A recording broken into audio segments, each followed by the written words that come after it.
شكرا لقواتنا المسلحة، شكرا لجيشنا الباسل، شكرا لكل أفراد الجيش العراقي. هذا الجيش البطل المعروف بشجاعته وإقدامه على مدى التاريخ. شكرا لشهدائنا الأبطال الذين قدموا دماءهم ورووا بها أرض هذا الوطن الغالي.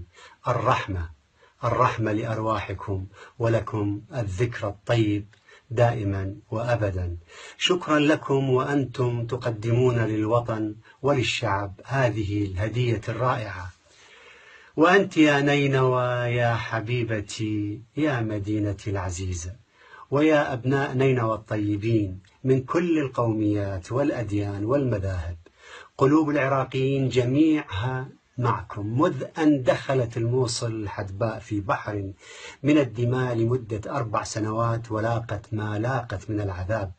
شكرا لكل العراقيين الذين توحدوا وتعاونوا على صنع هذا الانتصار الرائع وألحقوا الهزيمة بقوى الشر والظلام وأعداء الحياة.